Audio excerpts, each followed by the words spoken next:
Hey yo, salut, bonjour, salutations. Aujourd'hui on se retrouve pour une nouvelle vidéo sur ma chaîne La Bibliothèque d'Euriel et on va parler de mon avis sur le roman Rubiel et moi de Vincent Laouze. Juste avant que je commence, n'hésitez pas à vous abonner à ma chaîne YouTube si ce n'est pas encore fait et à liker cette vidéo si elle vous plaît, et c'est parti. Donc Rubiel et moi, c'est un roman qui raconte à la fois une histoire vraie et à la fois une histoire fictive. En gros, c'est l'histoire vraie de Vincent qui a été adopté quand il avait 4 ans et qui alors à l'époque s'appelait Rubiel. Il vivait en Colombie, il était dans un orphelinat, il a été adopté donc par des parents français qui l'ont ramené en France. Et du coup dans ce roman, il raconte en partie du coup son histoire d'arrivée en France, d'adoption, de vie en fait tout simplement. Et en même temps il raconte ce qu'il imagine s'il était resté en Colombie, si lui n'avait pas été adopté, si ça avait été un autre petit garçon dans un autre orphelinat qui avait été adopté et que lui il était resté là dans ce pays. Et en fait du coup on a deux destins très différents qui en même temps se croisent assez souvent. Du coup le destin de Vincent et le destin de Rubiel, d'où le nom Rubiel et moi et Rubiel et moi. Vous avez compris, je pense, j'ai pas besoin de vous faire un dessin. C'est un roman donc qui alterne un peu les chapitres à la fois en Colombie et à la fois en France, et qui m'a énormément touchée, même si j'avoue qu'au début j'ai mis un moment à comprendre que c'était une histoire de destin un petit peu alternée. Genre j'arrivais pas au début trop à capter en fait tout simplement ce qui se passait, et en fait c'est ma faute parce que j'avais pas lu le résumé.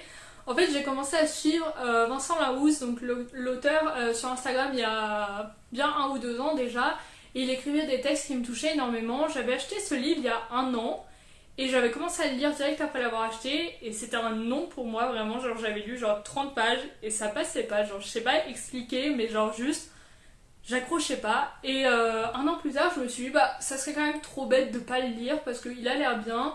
Cet auteur sur Instagram, je l'aime toujours, je continue de le suivre, je continue d'aimer ce qu'il publie, donc pourquoi pas retester. Et du coup bah je l'ai commencé et j'étais en mode pourquoi il m'avait pas plu la fois d'avant, genre vraiment.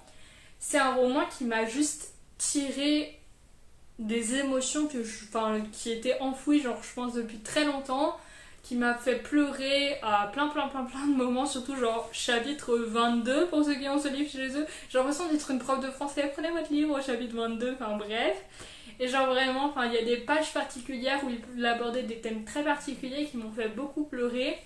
C'est un roman qui parle donc un petit peu de cette reconnaissance d'avoir été adopté, de pas en fait avoir dû vivre le destin de ce garçon qui serait resté en Colombie en quelque sorte, et en même temps sur à quel point c'est dur en fait d'être adopté, sur à quel point en fait on t'arrache de ton pays, on t'arrache d'une vie qui existe déjà, on change ton prénom par exemple, ça peut paraître bête mais lui il en parle dans ce livre en disant les changements que ça a eu en lui, un petit peu ce détachement un petit peu en deux personnes, de Rubiel et de Vincent. Et j'ai trouvé que c'était très beau parce que en fait je pense que les personnes qui ont été adoptées, on les laisse pas vraiment s'exprimer sur ces sujets, parce qu'en quelque sorte on leur dit ah bah ça va, t'as de la chance d'avoir été adopté. Enfin moi c'est un peu comme ça que je vois la situation. J'avais déjà vu une vidéo où en fait il y avait des personnes adoptées qui s'exprimaient sur ce qu'elles ressentaient, et genre les commentaires étaient remplis de sois un peu reconnaissant, ah bah t'avais qu'à le dire si tu voulais rester dans ton pays, enfin que des trucs ultra violents comme ça. Et je trouve que c'est un peu de n'importe quoi, parce que c'est pas parce que effectivement genre ces gens ils sont reconnaissants de pas avoir dû vivre dans un orphelinat sans parents etc, mais c'est quand même quelque chose d'une grande violence en fait, d'être enlevé de son pays ou enlevé de sa famille ou n'importe en fait, mais c'est quelque chose qui est violent, et c'est normal forcément que ça laisse des blessures chez certaines personnes.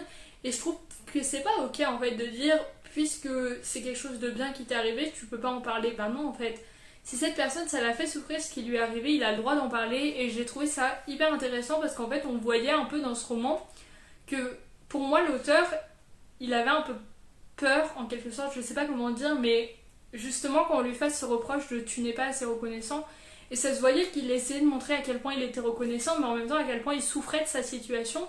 Et j'ai trouvé ça très beau parce que forcément bah j'ai envie de dire la plupart des gens ne sont pas adoptés et on n'imagine pas forcément ce que peuvent ressentir ces personnes, parce que on a en fait cette vision nous en France du truc de ah ils les sauvent de leur pays etc, mais en fait il faut imaginer que ces personnes elles ont une vie en fait avant d'être adoptées, elles ont une autre vie avec d'autres amis, une autre langue, d'autres personnes en fait dans leur vie, et du coup c'est pas seulement un sauvetage comme des personnes ont tendance à le dire, c'est aussi un déchirement.